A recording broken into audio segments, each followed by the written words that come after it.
Bonjour lecteurs de notre chaîne YouTube et aux membres du forum de rcmag.com. Alors aujourd'hui, ça va être le début, à mon avis, d'une petite série de vidéos parce que ça va être, je pense, pas facile. En plus, j'ai pas trop préparé.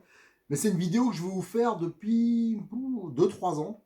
C'est la transformation d'un buggy thermique RTR. C'est-à-dire, là, je vais prendre l'exemple Neo. Alors ça, c'est le Neo que j'ai utilisé. Toutes les vidéos que vous avez sur le rodage du Neo, la préparation. C'est celui que j'avais utilisé sur 2 courses aussi. Je m'étais engagé. L'idée, c'était de montrer qu'on pouvait faire de la compétition avec un Neo RTR, avec les servos d'origine, le moteur d'origine, enfin avec les amortisseurs d'origine, et ça a très bien marché. Donc entre temps, je vous ai fait la présentation, le moteur au bout de 15 litres d'utilisation, on a fait plein de trucs. Et là, donc l'idée, je vais l'utiliser pour faire la transformation en brushless. Ça veut dire comment, à partir d'un nitro de base, RTR, faire une transformation brushless. Alors on va en faire même deux, parce que j'ai 2 voitures à transformer. J'ai la mienne et aussi celle d'un copain. Et pour 2 utilisations un peu différentes. Et ce qui sera bien, c'est qu'on pourra comparer à la fin. Alors, cette transformation, moi, je la veux. Pourquoi? Parce que je voulais faire ça, parce qu'il y a beaucoup de gens qui se lancent en nitro, notamment avec le Neo, qui est une excellente voiture pour commencer en nitro. Et en plus, là-dessus, vous trouverez plein d'informations. Et après, ils s'aperçoivent que voilà, faire les réglages moteurs, ou tout ça, ils ont un peu de mal. Et souvent, on me demande, mais si j'ai envie de le passer en brushless, comment faire? Et le problème, c'est que les solutions qui existent, elles sont hyper chères. Si vous prenez, et pas souvent disponibles, si vous prenez, il y a un kit qui existe de transformation qui est très ancien. Et moi, je trouve un peu démodé. On va en parler parce que je l'ai, ce kit. Et qui, déjà, n'est plus dispo la plupart du temps. Ou alors, c'est des vieux stocks. Et son vrai prix est plutôt dans les 160 euros. Et encore, prix cassé. Donc quand même 160 euros, si on rajoute toute l'électronique, tout ça, ça coûte une blinde. Ça devient pas valable. Donc moi, le défi, c'est de le faire pour tous les accessoires. La première modification que je vais le faire au plus éco possible. C'est-à-dire pour... J'ai vu que je pouvais le faire même pour 27 euros. Ça veut dire support moteur et qu'est-ce qu'il me fallait, le bac à batterie, voilà. Mais là, je vais le faire version un peu luxe, on va le faire pour 36 euros. Alors ça, je vais vous montrer parce que je vais prendre en même temps le boîtier pour le récepteur, qui est pas mal. Voilà. Donc ça, on va faire vraiment à l'économie. Alors par contre, je précise que ça sera, il y a quand même du taf. Là, je vais tâtonner. Vous n'hésitez pas si je fais des erreurs, si je reviens en arrière, si je fais des modifications. On va essayer de le faire le plus simple possible, mais aussi, comment dire, qui permettent par la suite d'évoluer. Voilà, donc on va le faire un peu sommairement dans un premier temps, en prenant bien sûr beaucoup de soin, mais par la suite, ça n'empêchera pas, si ça marche bien, de le faire évoluer. Alors, cette première transformation, donc ça sera sur ma voiture, et moi j'avais besoin d'une version d'un Neo brushless, mais version light. Moi, je veux une voiture qui soit ultra légère. Donc, le but, c'est de gagner 500 grammes par rapport à une voiture avec une transformation 1/8 classique. Tout ça parce que déjà, on économise sur les pneus, on économise sur l'autonomie. Les pneus, vous ne pouvez pas savoir la différence entre... moi, j'ai des 4x4 light sur des bases short course. La différence d'usure, elle est assez impressionnante. Mais à force, c'est assez valable. En plus, les voitures, je les trouve, euh, voilà, même avec des motorisations, des batteries plus faibles, tout ça, on a des performances qui sont vraiment intéressantes. Alors, je vais faire la transformation la plus économique possible. Donc, je vais utiliser des batteries 3S. Et même pour faire de l'écolage, parce que cette voiture, elle servira à ça, à faire de l'écolage, on pourra mettre des batteries 2S. Donc, je vais mettre un combo de type SCT. Alors, il y en a qui vont dire, ah, ouais, non, mais je vous assure que c'est très bien. En plus, ça fait une méga économie. Déjà, on va économiser dans les 130 euros facile, je pense, sur l'installation, plus toute la partie électronique sur les batteries, on va encore économiser. Je pense que l'économie totale, elle sera un minimum de 300 euros, hein, facile. Donc moi, je vais faire un combo euh, version short course, un peu, short course 4x4. Donc pour ça, j'ai fait un petit comparatif. Hein, vous voyez ici, j'ai une batterie 4S, batterie 3S, tout ça je l'ai pesé. Là j'ai des moteurs donc, de type 1 huitième, là des short course, moteurs type short course 4x4, donc qui sont beaucoup plus légers. Au niveau contrôleur, pareil, il y a une différence de taille qui est assez importante. Au niveau des supports moteurs, donc ça je vais vous montrer de plus près, mais je vais utiliser des supports moteurs qui sont séparés, qui ne sont pas du tout de la marque, ça je vais vous l'expliquer pourquoi. Et pareil, au niveau des bacs de batterie, j'économise environ 40 grammes par rapport à ce qui peut se monter d'origine, avec un bac que moi je trouve mieux. Donc pourquoi s'en priver? Allez, on va regarder ça d'un peu plus près. Alors pour ceux qui suivent nos vidéos, qui sont sur le forum aussi, vous allez reconnaître la voiture, hein. Donc c'est celle que j'utilise depuis, ça fait plus de 2 ans maintenant, hein. Et qui marchait plutôt bien. Et on voit, elle est strictement de boîte, hein. J'ai pas changé grand chose. J'avais mis un palonnier alu, hein, c'est celui qu'offre Model X34 hein, quand on prend un Neo. Les cerveaux, c'est toujours les mêmes, hein. Il y a beaucoup de gens qui disent ouais, les cerveaux ils tiennent pas. En fin de compte, j'ai bien montré hein, qu'en réglant bien les fins de course, il n'y a pas de problème, hein. C'est souvent ça un problème, c'est les problèmes de fin de course. Donc là, le moteur il est déjà démonté, le réservoir. Là, vous voyez, il y avait la puce de comptage, hein, c'est parce que c'était la voiture que j'ai utilisée en course. Et la première chose que je vais faire, de toute façon, c'est de démonter la platine et la partie où il y a la batterie de réception et le récepteur. Tout ça, je vais le démonter pour faire, en fin de compte, on va aussi démonter les paliers centraux pour démonter tout ce qui est frein, hein. Ça veut dire les cams et surtout les plaquettes, parce que tout ça, ça va gêner. Et normalement, je pense qu'il faudra rogner sur un des paliers. Il va falloir le modifier pour pouvoir placer le palier moteur et le coller, hein. Autrement, avec ces paliers-là, je pense que ça sera embuté, on ne pourra pas le monter. Alors ça va être la première opération qu'on va faire, donc ça c'est assez facile. Donc ça, je vais le faire dès qu'on aura terminé cette vidéo. Alors, je vais vous montrer déjà au niveau des supports, parce que là, il va falloir bricoler donc, pour monter les supports, support batterie en fin de compte. Voilà. Alors là, il y a plusieurs modèles. Donc ça, c'est celui que vous avez dans le fameux kit Kyosho. Alors, ce modèle-là, je vous avoue, je l'aime pas trop parce qu'il y a plein de petites pièces à rajouter. Enfin, il y a plein de petits trucs et je le trouve vraiment pas très pratique. Moi, je trouve qu'il a quand même vieilli. Alors, après, je vérifierai quand même s'il monte en lieu et place sur les Néo actuels. Normalement, oui. Là, j'avais une autre solution, hein, j'avais ça de récupération. C'est un bac de batterie de NXT, mais qui est balèze, hein, qui est plutôt bien fait, mais par contre qui est assez lourd. Et ça, c'est le bac que je vais monter. Voilà. Ça, c'est euh, chez Modis 34 que j'ai trouvé. Ça vaut 12 euros. Référence 1160. Et celui-là, je l'ai monté déjà sur plein de voitures. Il est vraiment très très bien. Alors à chaque fois, bien sûr, faut adapter, hein.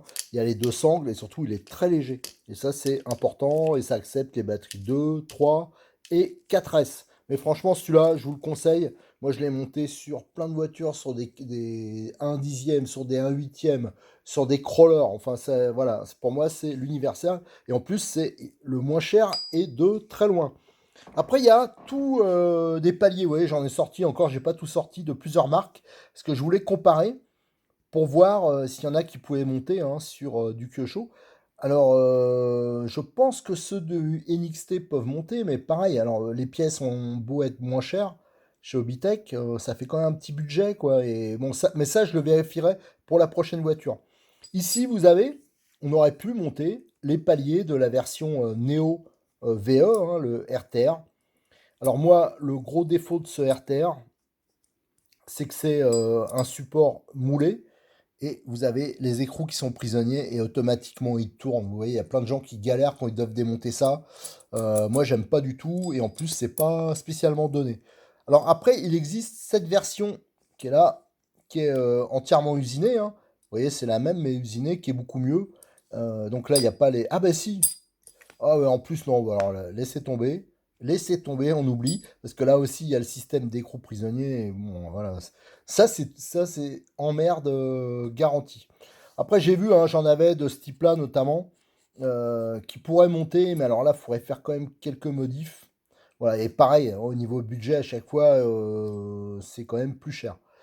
Sur la différence aussi avec la version thermique, c'est qu'ici vous avez une platine pour accueillir deux cerveaux, c'est normal, hein, vous avez la direction et le gaz-frein.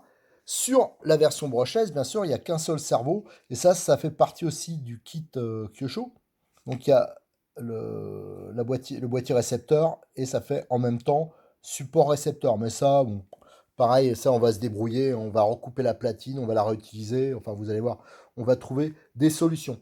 Alors là, par exemple, j'ai le montage de la version VE. Voilà, donc vous avez trois sangles au niveau des câbles. Et vous voyez, il y a plein de petites pièces qui se rajoutent. En plus, il y a trois sangles. À mon avis, ça sert à rien, trois sangles. Parce qu'il y a des cales pour mettre, par exemple, deux batteries 2S. Alors, c'est décalé. Enfin, moi, c'est pas le montage que je préfère. Alors, moi, je vais faire un truc, comme je vous l'ai dit, plus économique. Vous verrez, on va réussir à se débrouiller, à faire quelque chose. J'espère qu'il sera bien. Au niveau des contrôleurs, bon, là, j'ai mis un peu à l'excès, hein, 150 ampères, mais parce que je voulais mettre des contrôleurs qui sont pas trop chers. Voilà, donc, et qui sont fiables. Alors, par exemple, le Connect, la 150 ampères, il est très fiable. Et ça, c'est son équivalent. Enfin, équivalent, c'est aussi Connect, mais c'est la version SCT. Et alors, moi c'est celui que je conseillerais, parce que le gros avantage qu'il a, c'est qu'il n'y a pas de soudure à faire. On branche directement le moteur sur le contrôleur, et il est très bien adapté aux 2S et 3S. Et il est paramétrable, il est livré avec le boîtier, et ça coûte beaucoup moins cher, bien sûr, qu'un vrai combo 4S. Alors là, je parle toujours, hein, pour les gens raisonnables, mais vous serez, je pense, étonné de voir les performances que ça peut avoir en 3S. Et moi, je pense pour un gamin, pour apprendre, et surtout la voiture est moins sollicitée. Il faut rappeler quand même, moi, c'est une voiture d'occasion, hein, qui est assez ancienne. Elle a 2 ans, elle a quand même beaucoup roulé. Donc, si on commence à lui mettre des choses vraiment très puissantes dedans, bah, c'est sûr. Pareil, je rappelle que la transmission d'origine, elle est pas, c'est pas une couronne acier, hein. Alors, si vous mettez des choses raisonnables, ça tiendra. Mais si vous commencez à mettre trop balèze, là, je pense que vous risquez d'avoir quelques problèmes. Alors ça, c'est la balance que j'utilise à chaque fois pour faire un petit comparatif, hein. Je vous dis, là, j'ai vraiment tout comparé, notamment au niveau des batteries. Là, je gagne 200 grammes déjà simplement sur les batteries. Au niveau du boîtier, alors ça, c'est facultatif, hein, mais je vais mettre ce petit boîtier récepteur, je pense. Et ça vaut 9 euros en référence M480. Pareil, ça, j'ai déjà utilisé sur d'autres voitures. Notamment, j'ai mis ça sur du short course, j'ai mis ça sur du crawler. D'ailleurs, je crois qu'à la base, c'est sur des crawlers. Franchement, il est vraiment bien et en plus, il est bien, bien ajusté, facile à fixer. Au niveau des supports, alors comme j'ai dit que j'allais faire économique, voilà, il y avait cette solution-là. Alors là, ça va peut-être faire rire, mais je connais, j'ai déjà vu une voiture qui roule avec ça, avec un moteur, une configuration assez balèze. Mais moi, quand même, j'ai pas voulu risquer. Mais ça pourrait être utilisé, ça c'est méga économique. Moi, ce que je vais utiliser, parce que ça j'ai déjà pris, c'est ces paliers-là, qui existent en plusieurs couleurs. Alors pareil, je vous donne la référence si vous êtes intéressé. Ça vaut 15 euros. C'est la référence 1149, toujours pareil chez Modélisme 34. Donc ça, c'est ça qu'on va utiliser. Donc ça permet de le régler assez facilement. Mais va falloir s'appliquer quoi pour le montage.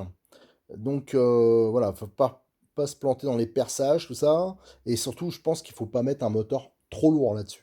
Mais on va regarder. Moi j'ai déjà vu, hein, sur des configurations, et il n'y avait pas de problème. Mais l'avantage là, c'est que ça permet d'avoir une solution ultra économique.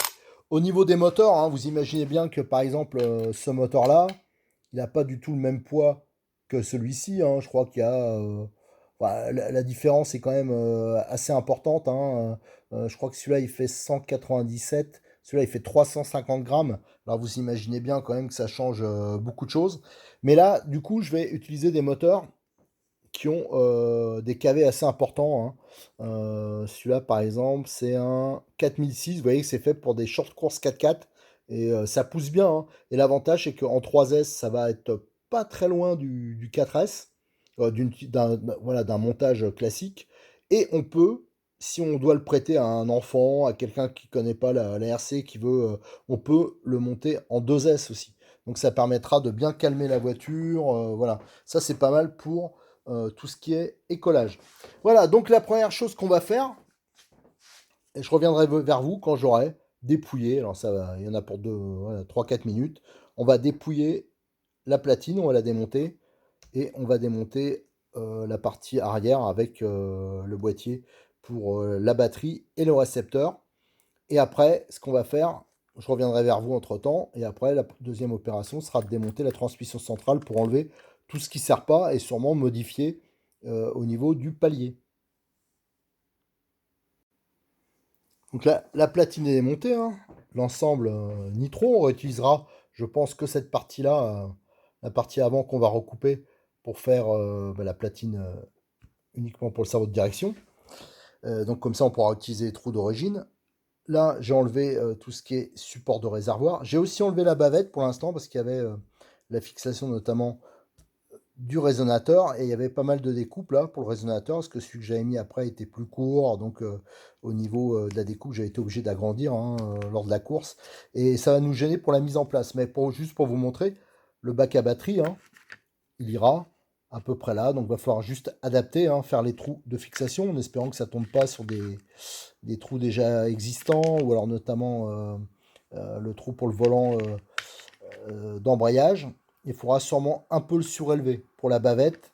Mais bon, pour l'instant, la bavette, on la remettra plus tard. Et là, il faudra faire une petite platine. On va faire une platine, donc c'est pour ça que je préfère les avoir séparés.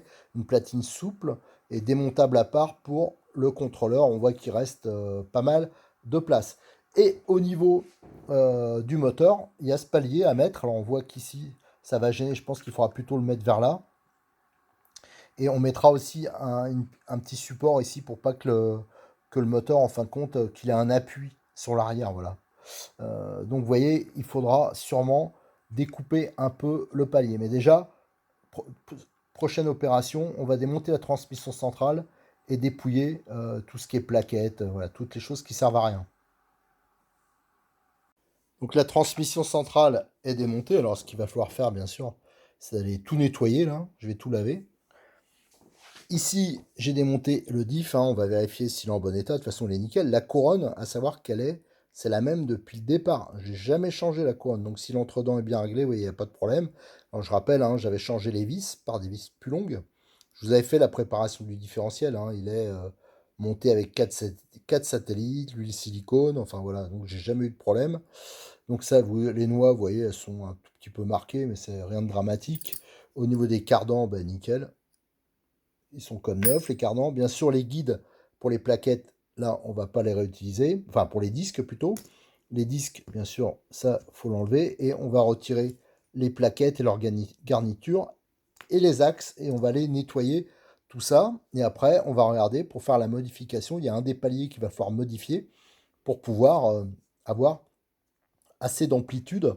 Parce que je pense que le pignon va peut-être monter si on l'utilise en 3S, peut-être un 16, 17, 18 dents. Je sais pas, parce avec un 3S, on a tendance à monter en dents. Donc ça laisse un peu plus de marge, hein, mais on va voir ça. Mais normalement, il faudra, je pense, en couper ici une partie sur un des paliers. Alors, il faudra peut-être refaire la platine au-dessus, on va voir.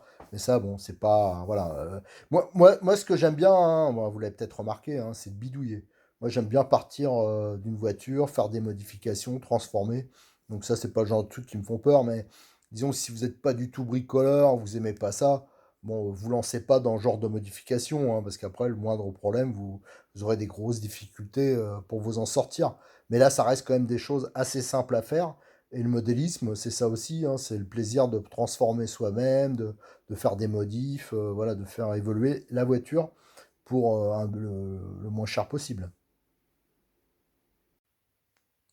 Alors la voiture, hein, j'ai tout nettoyé la partie centrale, là j'ai détaché le renfort de châssis, hein, c'est pour avoir accès, on va en avoir besoin ici, parce qu'il y aura au moins 2 trous à percer. J'ai démonté la bavette, hein, je l'ai nettoyée, donc je regarderai si je remets celle-là ou une autre. De toute façon, on aura besoin de la place pour positionner le bac de la batterie.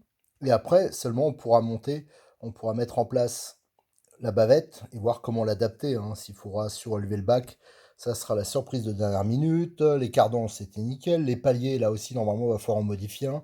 J'ai nettoyé le diff central. Alors, je rappelle, hein, il avait été préparé avec des vis plus longues, l'huile silicone qui va bien, 4 satellites, et ça n'a pas bougé, hein, c'est nickel. Les cerveaux, je les ai nettoyés. J'ai vérifié les jeux, ils sont nickel, donc on va réutiliser. Ça, c'est les plots de la platine, donc la platine qu'il va falloir modifier. Et là, j'ai commencé un peu à regarder avec le support pour adapter les moteurs. Ça, j'ai pas encore tout à fait fait le choix. Alors, on va arrêter pour l'instant cette vidéo à cet endroit-là, hein, parce que ça commence à être long, et je vais enchaîner tout de suite la seconde vidéo. Et là, on va commencer à modifier déjà la platine radio. On va préinstaller aussi bah, toute la partie, ouais, notamment le cerveau et le récepteur. Donc ça sera réglé.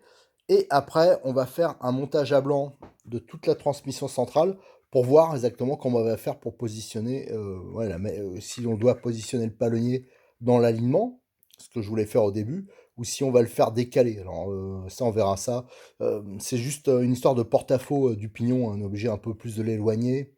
Donc ça m'embête un tout petit peu, on va voir, hein. Il y a beaucoup de voitures, hein, qui sont comme ça, où le pignon, il y a un gros porte-à-faux, et apparemment ça semble pas poser problème, mais bon, si je peux éviter, on essaiera de faire différemment. Allez, je vous donne rendez-vous pour la seconde vidéo, où là on va quand même pas mal avancer.